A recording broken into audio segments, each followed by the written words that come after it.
Northern mockingbird, Mimus polyglottos, 9 inches, 23 centimeters. The northern mockingbird is one of the mimic thrushes, a family of excellent songsters with an ability to mimic other birds' songs. Other members of the mimic thrush family include the gray catbird as well as all of our other thrasher species. Mimic thrushes are closely related to the thrushes, but typically have longer tails and often longer decurved bills than the true thrushes. Of course, the most versatile and impressive mimic of all is the northern mockingbird, whose scientific name, Mimus polyglottos, translates to many-tongued mimic. The name northern mockingbird is used to differentiate our mockingbird, the most northern of its kind, from the many other mockingbird species that live in the New World tropics. A long, slender gray, black and white bird, the northern mockingbird is slimmer and longer-tailed than the American robin. Large white patches on the wings and tail are conspicuous in flight. The northern mockingbird uses these white patches for 2 primary purposes: to startle insects into moving as it forages on the ground, and to attract attention when it leaps into the air during the male's territorial singing. From a distance, the northern mockingbird might be confused with one of our 2 shrike species, but the mocker lacks the shrike's bold black eye mask and thicker hooked bill. Mocker bills are relatively slender and only slightly curved.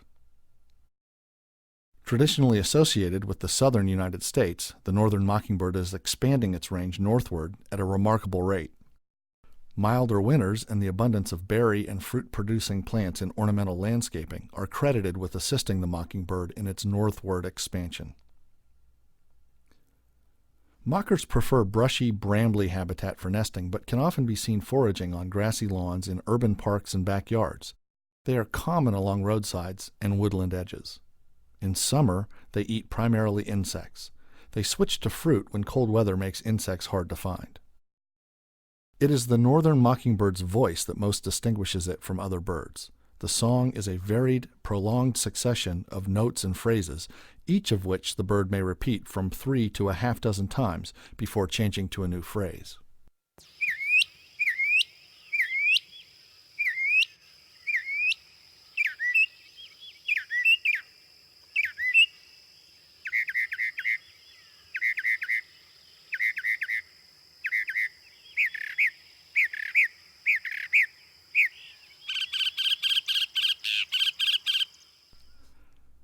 Among our widespread mimids, 3 species in the east can often be heard at the same time in the same place: northern mockingbird, brown thrasher, and gray catbird. Experienced birdwatchers know how to tell the similar-sounding songs apart by the amount of repetition in them. The northern mockingbird has the unique habit of repeating phrases 3 times or more, while the brown thrasher typically repeats phrases just twice. The gray catbird usually sings each phrase just 1 time. Mockingbirds mix a variety of imitations of other birds' songs with distinctive phrases of their own.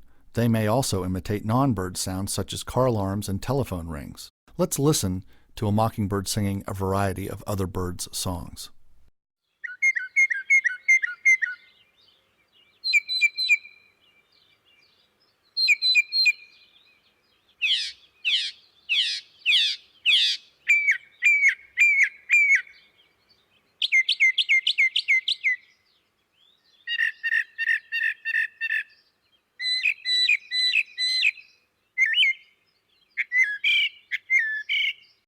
In summer, mockingbirds often sing on nights with bright moonlight. These nighttime crooners are thought to be young, unmated males who are burning the midnight oil in hopes of attracting a mate.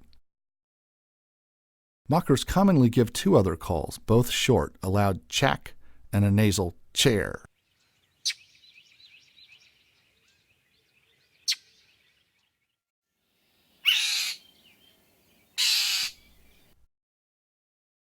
One of the reasons for the northern mockingbird's abundance may be its aggressive territoriality.